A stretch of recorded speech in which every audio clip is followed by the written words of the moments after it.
அனைவருக்கும் வணக்கம். இன்றைக்கி நான் சொல்ல போகிற பதிவு என்னங்கன்னா, வந்து ஒரு பெரியவர் வந்து ஒரு செல்ஃபோனை வச்சுட்டு அழுதுட்டு உட்காந்துருக்காரு பஸ் ஸ்டாப்பில். இன்றைக்கி நடந்தது எப்படின்னு பாருங்கள். இப்போ வந்து பஸ் ஸ்டாப்பில் வந்து அழுதுட்டு உட்காந்துருக்கு. நாங்கள் பக்கத்தில் இருக்காங்க 2-3 பேர் விசாரித்து பார்க்குறோம். என்னங்க ஐயா ஏன் அழுகுறீங்க அப்படின்னு கேட்டதுக்கு, ஏனோ இந்த செல்ஃபோனு ரிப்பேர் ஆகிட்டுருக்குது அப்படிங்கிற. அப்புறம் நான் ரிப்பேர் ஆகிட்டுருக்குது, நான் மொபைல் கடைக்காரர்கிட்ட ஒரு 100 ரூபாய் கொடுத்தேன். அவர் வந்து திருப்பியும் கொடுத்துட்டாரு. ஃபோன் எல்லாம் ஒன்றும் இல்லை, நல்லா தான் இருக்குதுங்க அப்படின்னு சொல்கிறாரு. அவர் கூட்டமாக வேறு பிஸியாக இருக்குது.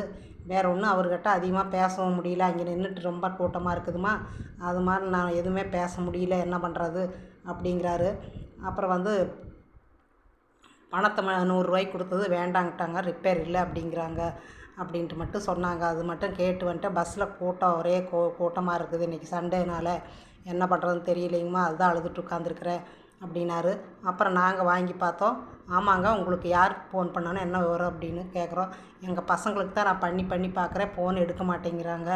2 பேர் இருக்காங்க, 2 பேருமே ஃபோன் எடுக்கலை. பிள்ளைக்கு கூப்பிட்டேன், பிள்ளையும் ஃபோன் எடுக்க மாட்டேங்கிறா, என்ன பண்ணுறதுன்னு தெரியல அப்படின்னு சொன்னார். அதே சங்கடமாக சொல்லிட்டு உட்காந்து அழுதுட்டுருக்காரு. அப்புறம் நாங்கள் 2-3 பேர் பக்கத்தில் எல்லாமே செக் பண்ணி பார்த்தா போகுது, எல்லாத்துக்குமே போகுது. என்னங்க அவங்க நம்பர் கொடுங்க, நாங்கள் பேசி பார்க்குறோம் அப்படிங்கிறோம். ஆனால் அந்த ஃபோனில் அடித்தா ரிங்கெல்லாம் போகுது. ஆனால் அவங்க வந்து ஏதோ பண்ணி வச்சுருப்பாங்களாட்டுருது, ஃபோன் வந்து போக மாட்டேங்குது.